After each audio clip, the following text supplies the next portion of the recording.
আমরা হুঁশিয়ারি দিচ্ছি, আজকে সন্ধ্যার মধ্যে দিনের আলো থাকতে থাকতে এই বিধিবিধান পরিবর্তন করেন। আগামীকাল না হলে ইলেকশন কমিশন ঘেরাও হবে। আমরা এতদিন কিছু বলি নাই, সব সহ্য করে গিয়েছি। ইলেকশনের দ্বার প্রান্তে এসে, ইলেকশনের প্রাক্কালে এসে এই ধরনের ভোট কারচুপি, মিডিয়াকে ব্ল্যাক আউট করে দেওয়া হবে। 12ই ফেব্রুয়ারি যদি কোনো ধরনের পক্ষপাতিত্ব করার পরিকল্পনা থাকে, ফ্যাসিস্ট আমলের ইলেকশন কমিশনের যেই পরিণতি হয়েছিল তার থেকেও ভয়াবহ পরিণত হবে এই ইলেকশন কমিশনের। ভোটা কমিশনের পরিণতি আপনারা ভুলে যাবেন না। ভোটা কমিশনের পরিণতি ভুলে যাবেন না। ভোটা কমিশনের পরিণতি ভুলে যাবেন না। সূর্য পশ্চিম দিকে উঠতে পারে, আসমান জমিনে নামতে পারে, কিন্তু এই নির্বাচন কমিশন দিয়ে গ্রহণযোগ্য নির্বাচন সম্ভব নয়। অন্ধকার গলিপথে আমাদের নির্বাচন কমিশন হাঁটার চেষ্টা করছে। তারা নির্বাচনের দিন 400 মিটারের ভিতরে সব ধরনের রেকর্ডিং বা ক্যামেরা, মোবাইল সব কিছুকে তারা নিষিদ্ধ করতে যাচ্ছেন। আমরা পরিষ্কার বলে দিতে চাই, জুলাইয়ে ওই উপকর্ম যেমন মেনে নেওয়া হয়নি, আজকেও মেনে নেওয়ার কোনো প্রশ্নই উঠে না। নাহিদ ইসলাম বলেছেন, আজ সন্ধ্যার আগেই যদি এই প্রজ্ঞাপন প্রত্যাহার করে জনগণকে স্পষ্ট বার্তা দেওয়া না হয়, আগামীকাল নির্বাচন নয়, নির্বাচনী প্রক্রিয়া ভণ্ডুল করার জন্য যারা জটিলতা সৃষ্টি করছে তাদের বিরুদ্ধে আমাদের আন্দোলন শুরু হবে। ভোট কেন্দ্রে স্মার্টফোন নেওয়া যাবে না, মোবাইল নেওয়া যাবে না। নির্বাচন কমিশনের এই অবৈধ সিদ্ধান্তের বিরুদ্ধে মুহূর্তের মধ্যেই জামাত, শিবির, এনসিপি জেগে উঠেছে। প্রতিবাদের ঝড়, কিন্তু বিএনপি চুপ। হ্যাঁ, আমরা বলার পরে হয়তো বা বিএনপিও আমাদের সাথে তাল মিলাতে পারে, কিন্তু বিএনপি চুপ কেন? আমিরে জামাত সাথে সাথে বলেছেন, সাদিক কায়েমরা, নুরুল ইসলাম সাদ্দামরা সরাসরি রাস্তায় নেমে গেছেন। আর এখানে তারেক রহমানরা আমি যখন কথা বলছি তখন পর্যন্ত কিছু বলেননি। এটা থেকে স্পষ্ট যে মোবাইল ফোন নিষিদ্ধের রহস্য কি এবং নেপথ্যে কারা। উত্তর হচ্ছে, আসসালামু আলাইকুম দর্শক যে যেখান থেকে এই ভিডিওটি ক্লিক করেছেন তাদের অনুরোধ করে বলছি, ধৈর্য সহকারে সম্পূর্ণ ভিডিওটি মনোযোগ সহকারে দেখতে থাকুন। কেননা আজকের এই ভিডিওটিতে এমন একটি তথ্য আজকে আপনাদের সঙ্গে শেয়ার করতে যাচ্ছি যা শুনলে আপনারা অবাক হতে বাধ্য হবেন দর্শক। তার সাথে ভিডিওর শুরুতেই ভিডিওর যে অংশগুলো আপনারা ইতিমধ্যে দেখেছেন দর্শক, দেখে বুঝতে পারছেন আজকের এই ভিডিওটি আপনাদের জন্য কতটা গুরুত্বপূর্ণ এবং আকর্ষণীয় হতে যাচ্ছে। দর্শক, আমি আর কথা বাড়াবো না, মূল ভিডিওতে নিয়ে যাব। তার আগে বলবো, যারা এখনও আমাদের এই চ্যানেলটি সাবস্ক্রাইব করেন নাই, প্রতিনিয়ত আপডেট গরম গরম খবর পেতে আমাদের এই চ্যানেলটি সাবস্ক্রাইব করে পাশে থাকা বেল বাটনটি বাজিয়ে দিবেন। আর যারা ইতিমধ্যে সাবস্ক্রাইব করে দিয়েছেন তাদেরকে অসংখ্য ধন্যবাদ। দর্শক, না টেনে ধৈর্য সহকারে সম্পূর্ণ ভিডিওটি দেখলেই জানতে পারবেন আজকের ভিডিওর মূল বিস্তারিত বিষয়।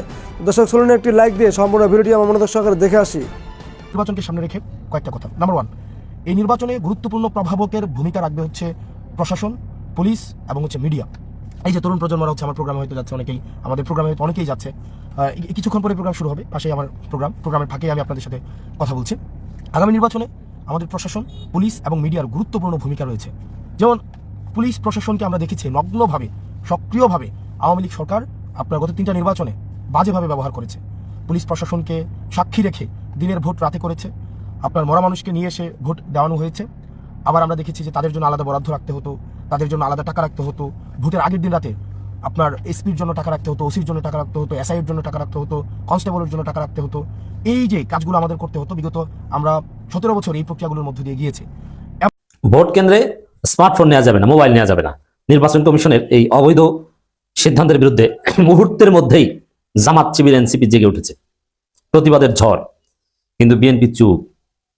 হ্যাঁ, আমরা বলার পরে হয়তো বা বিএনপিও আমাদের সাথে তাল মিলাতে পারে, কিন্তু বিএনপি চুপ কেন? আমিরে জামাত সাথে সাথে বলেছেন, সাদিক কায়েমরা, নুরুল ইসলাম সাদ্দামরা সরাসরি রাস্তায় নেমে গেছেন। আর এখানে তারেক রহমানরা আমি যখন কথা বলছি তখন পর্যন্ত কিছু বলেননি। এটা থেকে স্পষ্ট যে মোবাইল ফোন নিষিদ্ধের রহস্য কি এবং নেপথ্যে কারা। উত্তর হচ্ছে, ভোট কেন্দ্রে মোবাইল ফোন নিষিদ্ধের রহস্য হচ্ছে কারচুপি করবে, নিঃসন্দেহে পাতানো নির্বাচন করতে যাচ্ছে এবং কোনো প্রমাণ রাখবে না। এটা হচ্ছে একমাত্র উদ্দেশ্য, এছাড়া কোনো যুক্তি নেই। আর যদি কোনো যুক্তি থাকতো কমপক্ষে তফসিল ঘোষণার আগেই এই ধরনের সিদ্ধান্ত হয়ে যেত যে মোবাইল ফোন নিতে পারবে না, কেন নিতে পারবে না, ব্যাখ্যা বিশ্লেষণ সহ ক্লিয়ার করা হতো। কিন্তু না, হঠাৎ করে দেওয়া হলো, মানে এটা একটা দুর্বিসন্ধি। এই একটা ঘোষণাকে কেন্দ্র করেই এই একটা বিষয়ের উপর কেন্দ্র করেই পুরো নির্বাচন বাতিল হয়ে যেতে পারে, এই এক সিদ্ধান্তকে কেন্দ্র করে যদি পুনর্বিবেচনা না করে। আশা করি নির্বাচন কমিশন কিছু করতে বাধ্য হবে যদি পিঠের চামড়া রাখতে চায়, যদি রাকিব হুদা এদের মতো যদি পরিণতি ভোগ করতে না হয়, জুতার মালা যদি পড়তে না হয়, অনতিবিলম্বে এই সিদ্ধান্ত বাতিল করবে আমরা বিশ্বাস করি, নইলে কপালে কঠিন বিপদ আছে। তো দর্শক, এই অবৈধ সিদ্ধান্তের নেপথ্যে বিএনপি এবং নির্বাচন কমিশনের যৌথ ষড়যন্ত্র। বিএনপি চুপচাপ, হ্যাঁ বিএনপি দুই একজন বাচ্চা ছেলে দেখলাম যে হামিম ডাকসু পরাজিত যে ছেলেটা, ডাকসুতে কি যেন ইলেকশন করেছিল, তা এদের এদের লেখাটাকা পড়তে অনেকে লজ্জা লাগে, কারণ এটা তো পরাজিত হারু পার্টি, পরাজিত তরুণরা পরাজিত হলে কেমন কেমন না। তো এই দেখলাম যে বললো যে না এটা ঠিক হচ্ছে না। এছাড়া পুরো বিএনপি চুপ, তার মানে বিএনপির সাথে জড়িত। আর বিএনপির কিছু লোক বা কিছু অ্যাক্টিভিস্ট, কিছু ছোট বাচ্চারা এগুলো নিয়ে কথা বলবে যে না মোবাইল ফোন নিষিদ্ধ সিদ্ধান্ত ঠিক না, বললে ওটাও একটা নাটক। বাস্তবে তারেক রহমান বললো নাটক, তারেক রহমান তো সাদিক আহমেদ থ্রেডকে গণভোটের পক্ষেও বলেন, কিন্তু এটা তো নাটক। বাস্তবে তো বিএনপি গণভোটে নায়ের পক্ষে। অতএব এখানে বিএনপি নাটক করবে, কিন্তু এই যে দুর্বিসন্ধি বা কারচুপি করে প্রমাণহীন রাখার যে একটা আয়োজন, এর সাথে বিএনপি এবং নির্বাচন কমিশনে জড়িত, ইউনূস সরকার জড়িত নয়। তো দর্শক, আমিরে জামাত মুহূর্তের মধ্যে প্রতিবাদ করেছেন। সাদিক কায়েম শিবিরের সভাপতি দেখলাম রাজপথে মিছিল করছেন, মানে বক্তব্য দিচ্ছেন রাজপথে নামে। তো দর্শক, এনসিপি এবং জামাত জরুরি ভিত্তিতে নির্বাচন কমিশনে যাবে, কিন্তু বিএনপি নির্বাচন কমিশনে যাবে এরকম কোনো নিউজ আমি আমার বক্তব্য রেকর্ড করা পর্যন্ত পাইনি। এটা স্পষ্টত যে বিএনপি এখানে খুশি, কারণ বিএনপির একমাত্র ভরসা এখন কারচুপি করা। কারচুপি ছাড়া বিএনপির সামনে কোনো রাস্তা নেই, কোনো ভবিষ্যৎ নেই। অলরেডি সব জরিপ স্পষ্ট হয়ে গেছে যে কমপক্ষে 5টা সিট হলেও কম পাবে বিএনপি জামাতের চাইতে। জামাত 105, বিএনপি 100, এরকম হিসাবে আসছে। ওভারঅল একটা ঝুলন্ত পার্লামেন্ট। ভোটের অধিকার একবার লড়াই করে অর্জিত হয়েছে, প্রয়োজনে এই অধিকার আবারও লড়াই করেই রক্ষা করা হবে বলে হুঁশিয়ারি দিয়েছেন জামাতের আমির ডাক্তার শফিকুর রহমান। তিনি ফেসবুক পোস্টে লেখেন, এদেশের মানুষ একটি স্বাধীন ও নিরপেক্ষ নির্বাচন চায়। রক্তের বিনিময়ে এই অধিকার অর্জিত হয়েছে। মানুষ নিজের পছন্দের প্রার্থীকে নির্ভয়ে ভোট দিতে চায়, প্রার্থী ও প্রতীক নিয়ে উদযাপন করতে চায়। আচ্ছা, এই যে বিএনসিসি ক্যাডেটদের বাতিল করা হয়েছে বিএনপির দাবির প্রেক্ষিতে, আবার ব্যাংকের কর্মকর্তাদের নেওয়া যাবে না, এটাও বিএনপি সব দাবি মানা হয়েছে। যত উল্টাপাল্টা দাবিতে বিএনপি আছে আর সেটা মানা হয় কেন? জাতি কি বুঝে না আমরা কি নলিপপ খাই, আঙ্গুল চুষি?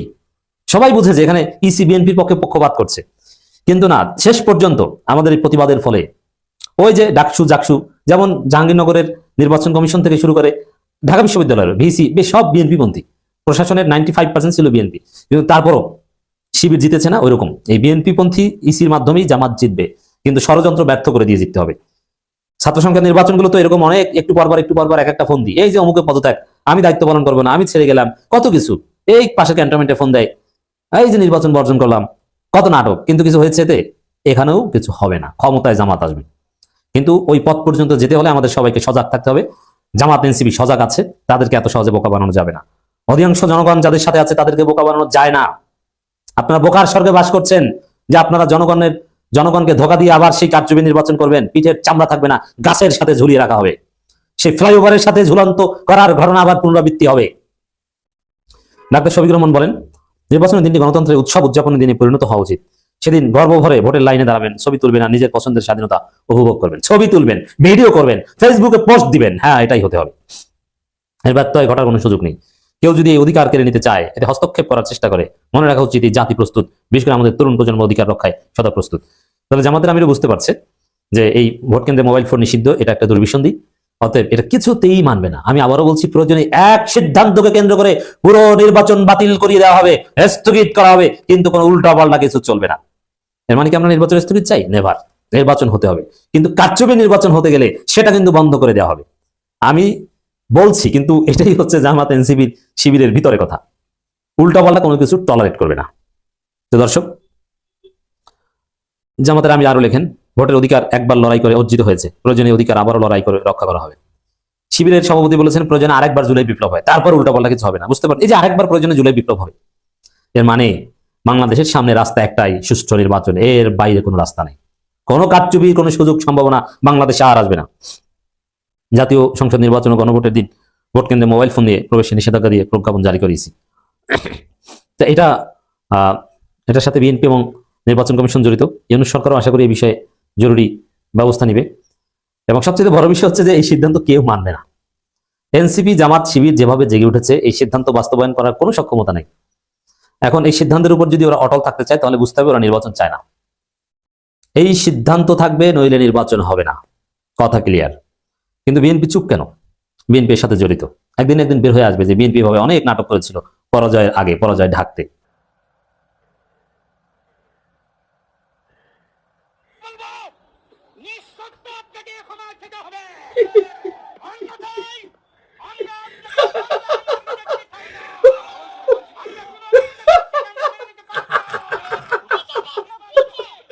ভাই ভাই হাসতে হাসতে মরে গেলাম।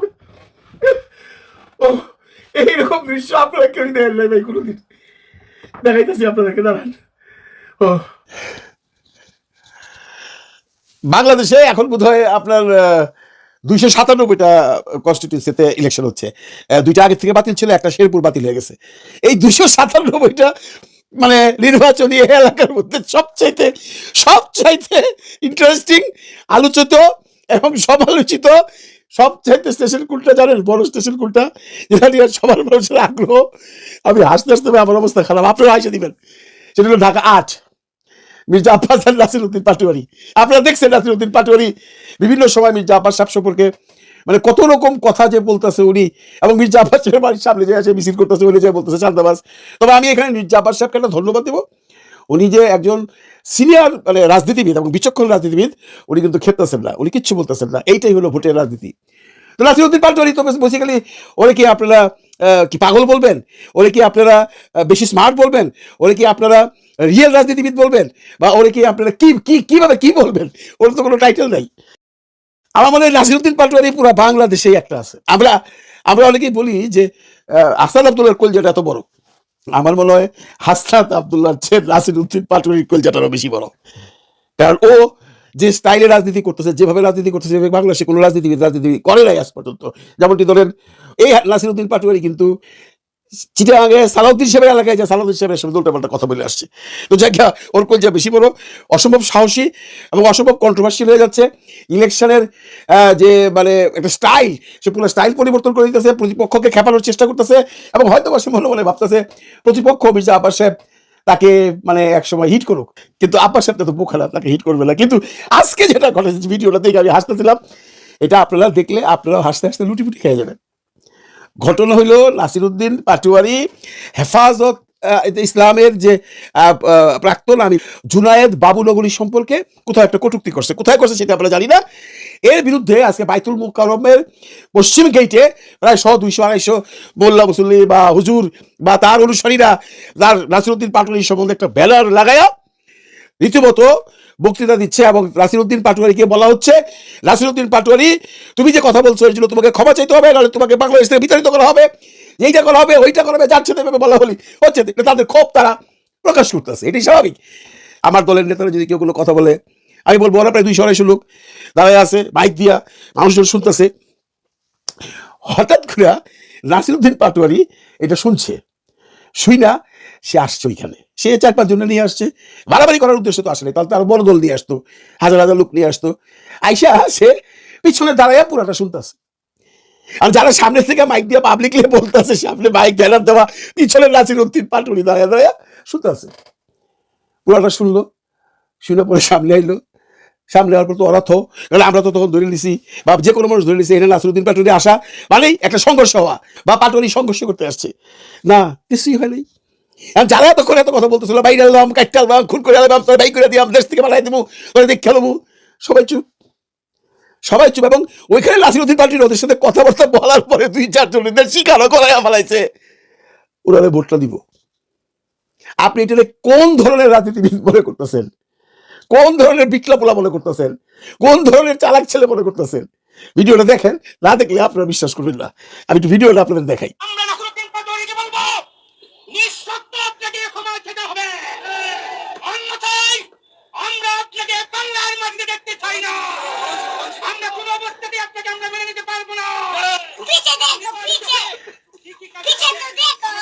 পিছে তো দেখো, মানে বুঝছেন? আপনারা বুঝেন নাই, নাসিরউদ্দিন পাটোয়ারি কিন্তু পিছনে দাঁড়ায় রয়েছে, এই যে আমি স্টিল ফটো দিয়ে দিলাম দেখে নাসিরুদ্দিন পাটোয়ারি পিছিয়ে দাঁড়িয়েছে, এটার মধ্যে যে বানাইছে সে আবার বোধহয় পাকিস্তানি, সে আবার একটা বাচ্চা কইতেছে পিছে দেখো, পিছে তো দেখো, মানে পিছনের দিকে তাকাও। যারা লেকচার দিতেছে তারা তো পিছনের দিকে তাকাচ্ছে না, কারণ তারা তো কথা বলা নিয়ে ব্যস্ত। এইখানে আইসা সে এই পুরা যে যারা এখানে মিছিল করতেছিল, যারা বাবুলিগড়ি সাহেবের ভাইয়া নাসিরুদ্দিন পাটোয়ারিকে কি করবে আপনারা শুনলেন, এগুলো বলতেছিল, তারা সবাই চুপ হয়ে গেছে। তোমাদের সাংবাদিকরা জিজ্ঞাসা করছে নাসিরুদ্দিন পাটোয়ারি যে আপনার তো সাহস কম নামিয়া আপনি এই নাইলেন, এবং এটা তো বাংলাদেশে না, আমার মনে হয় পৃথিবীর কোথাও কোনো ঘটনা নাই যার বিরুদ্ধে আন্দোলন হচ্ছে সে সেই আন্দোলনে এসে দাঁড়ায় গেছে যে ভাই বলেন তো আমি কি করছি বা কিছু। এবং পরবর্তীতে যেটা শোনা গেছে, এই যে লোকগুলা ছিল এখানে, এই যে মুসল্লিগুলা ছিলেন, যে এই হেফাজতের যে মানুষগুলা ছিলেন, তারা সবাই নাসিরুদ্দিনের সাথে কথা বলার পর যে অল আর প্লিজড, তারা সবাই খুশি এবং তারা প্রমিস করে গেছে তারা নাসিরুদ্দিন পাটোয়ারিকে ভোট দিবে। আপনি কি বলবেন বলেন তো? এটা কি একটা সাধারণ মানুষ বলবেন? এটা কি কোনো স্বাভাবিক মানুষ বলবেন? এটা কি পাগল বলবেন? এটা কি বিকলা বলবেন? আসলে he is a great politician. ও এইগুলা করতেছে, ও এই পলিটিক্সের ধারাটা নতুন করে একটা সৃষ্টি করছে, ওইটা সারা বাংলাদেশের মানুষের দৃষ্টি তার দিকে চলে আসতেছে, এবং প্রতিটা স্টেপ তার আলোচিত হচ্ছে, কিছু কিছু জায়গায় সমালোচিত হচ্ছে, শত্রুতাও বাড়ছে। তবে ও বোধহয় শত্রুরে ভয় পায় না, কারণ ভয় পায় না তার বড় প্রমাণ, যেখানে 200 লোক তার বিরুদ্ধে স্লোগান দিচ্ছে, সেইখানে সে 4-5 জন লোক নিয়ে আসে কেমন করে? তার সাহস আছে, তার বুকের পানা আছে। আসলে নাসিরুদ্দিন পাটোয়ারি সেই লেভেলের খেলোয়াড়। ভালো থাকেন সবাই, ভালো রাখেন সবাইকে। সুপ্রিয় দর্শক, আশা করি সম্পূর্ণ ভিডিওটি মনোযোগ সহকারে দেখলেন এবং সবগুলো ভিডিওর বিস্তারিত আলোচনা মনোযোগ সহকারে শুনলেন। দর্শকের ভিডিওটি দেখে কি জানলেন, আপনার গুরুত্বপূর্ণ মতামতটা আমাদের কমেন্ট বক্সে অবশ্যই জানিয়ে যাবেন। আজকের মতো এখানে বিদায় নিচ্ছি, দেখা হবে নতুন একটা ভিডিওতে। ততক্ষণের মধ্যে ভালো থাকবেন।